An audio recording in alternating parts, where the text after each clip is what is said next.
Gerenụ akụkọ ụwa nke tata bụ Tuesday, abalị 19 n'ime ọnwa Julaị afọ 2022 ma bụrụkwa ahịa nkwọ. Akụkọ ụwa na-abịara gị site n'ụlọ ọrụ American Biafran Veterans Network, ABVet Radio na TV dị na Washington DC nke mba Amerịka. Onye na n'olu ya bụ Omalicha Nwada Igbo. Tupu anyị aga n'ihu, gerenụ ọkwa. Agba nke 4, ọgbakọ ntụkọta ego na-adị kwa ọnwa maka nchekwa ala nna Biafra maka Biafra Land Defense Forces ga-adị na Satọde ikpeazụ nke ọnwa Julaị bụ abalị 30 nke ọnwa ma ọ kụọ elekere anya 12 nke oge mba New York nakwa elekere anya 5 nke mba Biafra n'ụdọ nzirịta ozi Zoom. Akara ị ga-eji sonyere na nke a bụ https://us.web.zoom.us/j/89170219953. Ọgbakọ a bụ nke eji atụkọta opekampe $500. Ụlọakụ ndị pụrụ ịkwụnye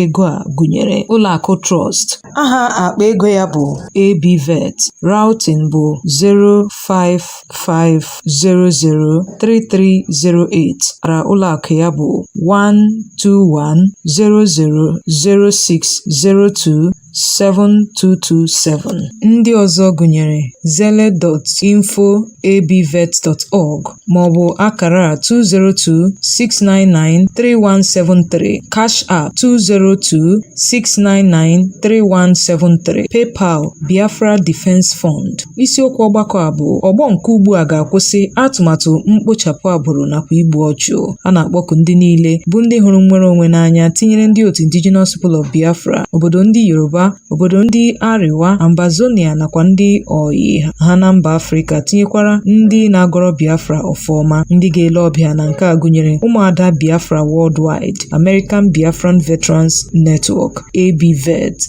Ị pụrụ inweta ha n'akara ekwentị nke ABVet bụ 202-250-0001 maọbụ nwaada Ndidi Amaka n'akara ekwentị a 904-525-1258. Ụmụada Biafra na-akpọku gị ka ịtụnye opekampe ihe ọbụla ị nwere iji nye aka na nchekwa ala nna. Chezie ntị ka ị nụrụ akụkọ ndị a n'uju ya. Iwe na ọnụma ejula ndị mmadụ obi n'ọchịchị kansụl Oru East na steeti Imo n'ihi ogbugbu egburu mmadụ 14 ndị ntorobịa site n'aka ndị otu nchekwa Ebube-Agụ. Ekwupụtara sio na egburu ndị a mgbe ha si mmemme ịgba nkwụ nke emere n'awọ mma mmadụ na kansụl Oru East wee na-alọta, dịka ekwupụtara na ụfọdụ n'ime ndị a ka na-efu efu. Ka o sila dị, onye President General ime obodo Tulu na mpaghara ahụ bụ Nnamdi Agbọ bụ onye gwara onye nta akụkọ anyị okwu sịrị na ha butere ozu mmadụ 7 ndị ntorobịa bụkwa ndị otu nchekwa Ebube-Agụ gbagburu n'abalị Sọnde. Dịka o si wee kwuo, ndị ntorobịa bụ ndị siri n'obodo ha bụ Otulu ga-aduga otu nwanna ha gaa awọ mma bụ ebe ọ gara mee akụ isi nwunye ya, ma mgbe emechara ya bụ mmemme ka ndị ntorobịa jiri ọgbatumtum buru nwanne ha nwoke wee na-ala. Ka ha nọ n'ụzọ na-alọta na mpaghara Ishieke awọ mma ka ndị Ebube-Agụ wakpuru ha ma malite ịkwa mgbọ wee gbagbuo mmadụ 7 n'ebe ahụ. Ha gakwara n'ihu merụọ imirikiti imi ndị ọzọ ahụ, ebe ndị ọzọ siri n'ime ọhịa wee rie mbọmbọ. Ọ rụtụrụ aka sio na ndị Ebube-Agụ a gara n'ihu lee ndị ahụ bụ ndị na-anwụghị n'otu ntabi anya ma werekwa egbe gbaa ha ma gbagbuo ha n'ebe ahụ. Agbọ kwupụtara sio na otu nwa ha nwoke bụ onye ha chere na ọ laala mmụọ n'oge ha hapụrụ ha ma banye n'ụgbọala ha riri mbọmbọ tinye isi n'ọhịa, bụkwa ebe ọ nọrọ kpọọ ya n'ekwentị n'elekere anya mbụ nke ụtụtụ. Ọ sịrị na ya kpọkọrọ ndị ntorobịa wee wụba n'ọhịa, bụkwa ndị nyere aka site n'enyemaka ndị agha wee chọta nwa ha nwoke ahụ ma butekwa ozu mmadụ 7 ndị ntorobịa bụkwa ndị agbagburu agbagbu, tinyekwara ndị nwetara mmerụ ahụ. Ka o sila dị, ọ gụpụtara aha ndị egburu egbu dịka ndị gụnyere Chigozie Obinwa, Chikere Anyadịọha, Ifechi Ekesinachi, Emeka Ekesinachi, Abụọ ihe gburu nakwa mmadụ 2 ndị ọzọ ndị agụpụtara dịka Chijindụ na Oziọma. Onye President General ime obodo a sịrị na nke a kpalitela obi iko n'elu elu bụkwa nke kpatara iwe na ọnụma ndị ntorobịa. Ka o sila dị, ozi anyị nwetara kọwara sio na ha kpọtụrụ ndị ọrụ nchekwa dịka onye kọmishọna ndị uwe ojii nakwa onye kọmanda nke 34 Brigade Command ndị agha dị n'Obinze agakwala n'obodo ahụ lete ha. Nchọpụta emere gosiri na ndị Ebubeagụ a tọrọ nwanne nwoke onye na-agba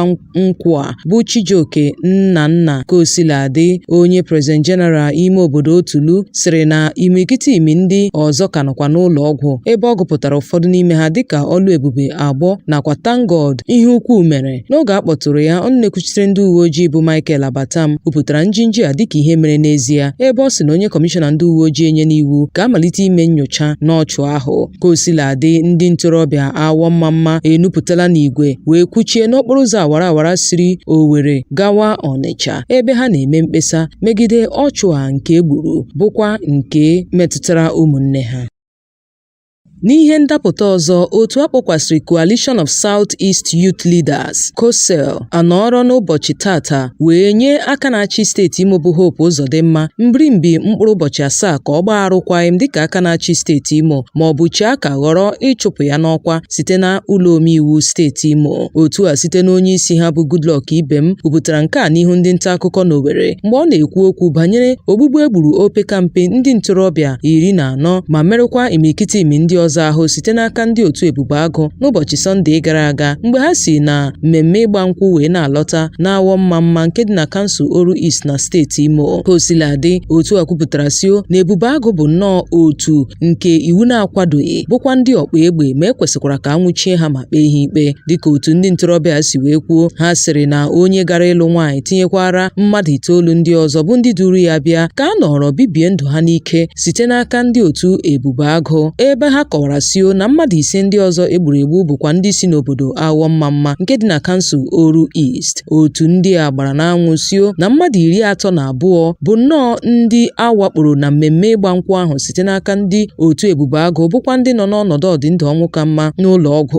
Otu a kpọrọ ekwe nkụ sio na Gọvanọ Hope Uzodimma ga-agbarịrị arụkwaghịm n'ime mkpụrụ ụbọchị 7 dịka aka na-achị steeti Imo ma ọ bụ achụpụ ya n'ọkwa site na ụlọ omeiwu steeti Imo, wezuga ya na ndị ntorobịa ga-akụchisi okporo ụzọ niile ime mkpesa wee na-akpọ oku ka ọ gbaa arụkwaghịm. Ha katọkwara ọnọdụ enweghị nkwanye ùgwù nyere ndụ mmadụ ma ọ bụkwa na ugwu ruru mmadụ n'okpuru ọchịchị Uzodimma bụ aka na-achị steeti Imo bụkwa nke mere ka steeti Imo bụrụ nnọọ ihe ntọọchị n'ihu steeti ndị ọzọ nakwa na mba ndị ọzọ. Otu a kwupụtara sio na ogbugbu egburu mmadụ 14 ndị ntorobịa na-awọ mma bụkwa ndị Ebubeagụ hapụrụ ozu ha n'ime ọhịa bụ nnọọ nke a na-agaghị akpọnye n'imi. Ọ rụtụrụ aka sio na ihe ndị a na-ahụ ugbu a bụ ogbugbu a na-egbu ndị ntorobịa n'igwe etinyela ụmụ ntorobịa na steeti Imo n'ogo mbibi tupu afọ 2023. Ka o sila dị, ndị ntorobịa gara n'ihu wee kpọkuo ndị ọkaiwu ndị dịka barista Femi Falana San, barista Mike Ahamba San, barista Mike Ozekome San ka ha bịa nọchite anya ha ma kwuchite ọnụ ha ọbụladị tupu ekpochapụ ndị ntorobịa pụọ na ụwa site n'aka ndị otu nchekwa nke gọọmenti steeti Imo na-akwado. O sila dị, ha kpọkukwara otu mba ụwa tinyere onye Prime Minista mba Britain, onye isi ala mba Amerịka bụ Joe Biden nakwa ndị niile hụrụ ọchịchị ọhakarasị n'anya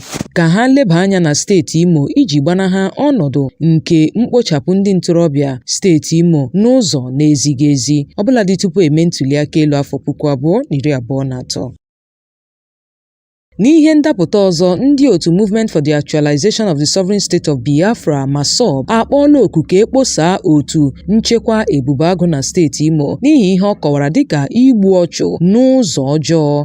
Ọ gara n'ihu katọọ ogbugbu egburu ndị ntorobịa n'Otulu bụ ndị si mmemme ịgba nkwụ wee na-alọta site n'aka ndị otu Ebubeagụ. Otu a gara n'ihu kwuo si na otu nchekwa bụ nnọọ nke ehiwere iji wee buso ndị ndọrọndọrọ ọchịchị n'ala Igbo agha tinyekwara ndị na-achụso nnwere onwe Biafra. Ọ gara n'ihu kwuo si na kemgbe e hiwere otu nchekwa Ebubeagụ na-enwebeghị mgbe ha chụsoro ndị na-eyi ndụ egwu bụkwa ndị na-egosipụta onwe ha dịka ndị ọchịnnama bụ ndị na-aga n'ihu na-achụpụ ime obodo dị iche iche n'ala Igbo kama ha agaala n'ihu na-egbu ndị ntorobịa aka ha dị ọcha. MASOB n'ozi a nke o zipụrụ site n'aka onye ndu ha bụ Comrade Uchenna Mmadụ n'ụbọchị tata bụ Tuesday kwupụtara sio na ehiwere Ebubeagụ naanị iji wee mekpụọ ndị iro ndọrọndọrọ ọchịchị nye ndị aka na-achị steeti na mpaghara South East ọnụ. Kosiladị, Masop kọwara ebubo agụ dịka otu ọjọọ bụrụkwa otu nke na-eweta ọnwụ nke aka na-achị steeti Imo hiwere na steeti a. Masop dọrọ Gọvanọ Hope Uzodimma aka na ntị ka o kposaa otu ebubo agụ ugbu a ma ọ bụ a ga-ahụta ihe omume ha dịka nke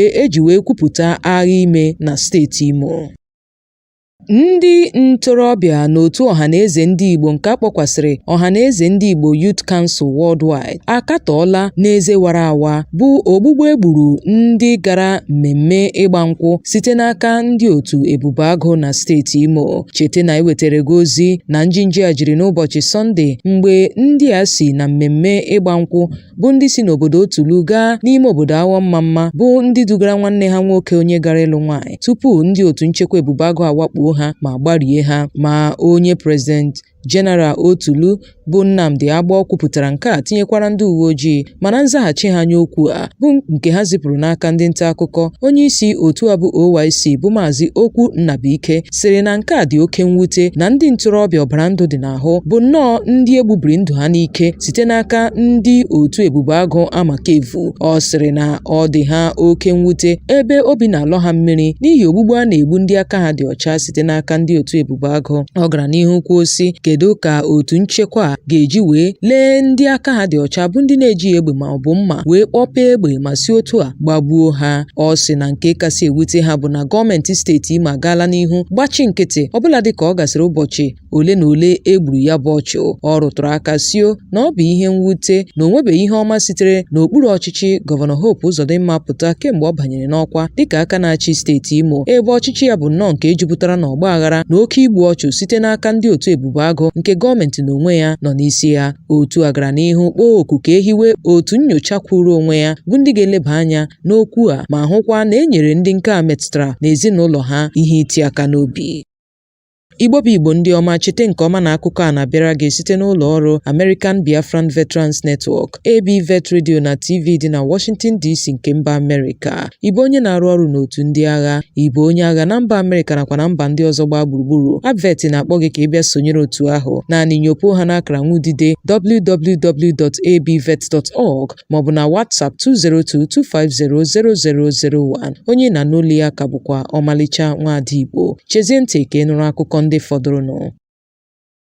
Ndị ọkpa egbe atọrọla opekampe mmadụ 15 bụ ụmụafọ ime obodo Mgbuji Eha Amufu nke dị n'ọchịchị kansụl isi ụzọ na steeti Enugu kpọmkwem n'ụbọchị Mọnde. Ndị a bụ ndị ekwupụtara na atọrọ ha n'elekere anya 7 nke ụtụtụ n'okporo ụzọ awara awara siri Mgbuji gawa Mgbuji Agụ n'ime obodo Mgbuji bụkwa ebe ha na-aga n'ọrụ ubi ha. Kosiladị, ụlọọrụ ndị uwe ojii na steeti ahụ sịrị na ha na-agba mbọ inweta ozi gbasara nke a n'uju ya. Kosiladị, otu nwafọ ime obodo ahụ bụ Onyekachi Ọdụ gwara ndị nta akụkọ sio na ụfọdụ ndị obodo ahụ bụ nnọọ ndị ji ụgbọala keke wee na-aga ọrụ ubi ha ka ndị ọkpa egbe a wakporo bụkwa ndị ọchịnnama ruru 10 mmadụ abụọ n'ọnụọgụgụ wee tọrọ ha gawa n'ebe a na-amaghị. Ọdụ sịrị na ụfọdụ ndị a bụkwa ndị a tọrọ n'ime ọrụ ubi ha, ma ọnụ na-ekwuchitere ime obodo Mgbuji bụ Chijioke Ogbodo kwupụtara ntọrọ a n'ụbọchị Mọnde dịka ọ katọrọ ntọrọ a na-atọrọ ụmụafọ ime obodo ahụ site na mgbe ruo na mgbe site n'aka ndị na-eyi ndụ egwu ebe ndị ọrụ nchekwa na-anọ ma na-ele n'anya. Ọ sị na okwu gbatagbata nke ha kpọtụrụ ndị ọrụ nchekwa bụ nnọọ nke a na-azaghachighị. Kosiladị, ọ kpọkuru gọọmenti steeti ahụ ka ọ gbapụ ya ọsọ ozugbo hụ na agbapụtara ndị niile ahụ atọrọ bụkwa ndị naanị mmejọ ihe ha mere bụ na ha na-aga n'ọrụ ubi ha ịchọta ihe afọ ga-eri. Cheta na ndị ọkpa egbe nọkwara n'otu aka ahụ n'abalị 5 nke ọnwa Julaị tọrọ mmadụ 7 ndị si n'ime obodo a bụ nke sitere n'aka ndị Fulani ọchịnnama ndị bịara yiri uwe ndị uwe ojii nakwa uwe ndị agha. Ha gakwara n'ihu gbagbuo mmadụ 3 n'ime ha. Obodo Mgbuji nakwa obodo ndị ọzọ bụ nke dịcha na mpaghara Eha Amufu bụ nnọọ nke nọrịsị n'oke mwakpo ndị na-eyi ndụ egwu ebe a gakwara n'ihu gbuo ma gbakwa imirikiti ime ụlọ ọkụ mebisia ngwongwo ndị mmadụ site na mgbe ruo na mgbe. Kosiladị, ọ na-ekwuchite ndị uwe ojii steeti Enugu bụ Daniel Ndukwe nọrọ na mgbede Mọnde wee kwuo sị na ha enwetabeghị ozi n'uju gbasara nke a. Otu ozi enwetara kọwalasịo na onye ndu otu Indigenous People of Biafra bụ Maazị Nnamdi Kalu anaghị efu kama na ọ ka nọkwa n'ụlọ mkpọchi DSS. Ọ bụ ọkaiwu ya bụ Ifeanyi Ejiofor kwupụtara nke a n'ụbọchị Mọnde dịka o mere ka ọhaneze mara maka nke a iji mee ka o doo ha anya bụ asịrị aha a na-akọsio na Kalu na-efu. Ọ gara n'ihu kwupụtasịo na ekwere ka ụfọdụ ndị ezinụlọ Kalu wee gaa leta ya n'abalị 14 nke ọnwa Julaị n'ụlọ mkpọchi DSS. Ejiofor kwupụtara n'otu ozi zipụrụ sio na ha tụrụ anya ịga leta Kalu mana a kwụsịrị nke a dịka ụlọ ọrụ DSS nọrọ na-akọ akụkọ Mike Ejeagha bụkwa nke na-ekweghị ka ndị ọkaiwu ya gaa leta ya. Ka o siladị, ọ gbarụrụ ihu gbasara ịga n'ihu wee na-akagbu njem nleta ha site na mgbe ruo na mgbe, dịka o kwupụtara sio na eyigharịrị ya ka ọ bụrụzie na Tọzdee abalị 21 nke ọnwa Julaị afọ 2022. Ọ sịrị na ọ dị ezigbo mkpa ime ka o doo ewu na ọkụkọ anya bụ ozi ahụ a na-agbasa n'akara nwudide site n'aka ndị ọkụkọ amọcha adịghị mma wee sị na Kalu na-efu n'ụlọ mkpọchi DSS. Ọkaiwu a kpọkuru ndị nkwado Kalu ka ha gbanarị ige ntị nye akụkọ ịgharamịgha nke a na-akọgharị n'akara nwudide wee kwupụta sio na ntụziaka ọbụla sitere n'aka onye ndu Maazị Nnamdi Kalu bụ nnọọ nke ọ na-ezipụ site n'ọnụ ndị ọkaiwu ya wee gosi olileanya sio na onye ndu otu IPOB ga-enwere onwe ya n'oge na-adịghị anya. Igbo bụ Igbo ndị ọma, a sị na ọkazi anaghị eju akpa ekechie ya ọnụ. Ya mere n'ebe a ka anyị ga-achịkọta ya bụ akụkọ ụwa nke taa. Cheta nke ọma na ọ bịara gị site n'ụlọ ọrụ American Biafran Veterans Network ABVet Radio na TV dị na Washington DC nke mba Amerịka. Onye nụrụ olu ya bụ Omalicha Nwada Igbo. Ụbọchị nta ka ịchọ na were nchi ga-emesịanụ.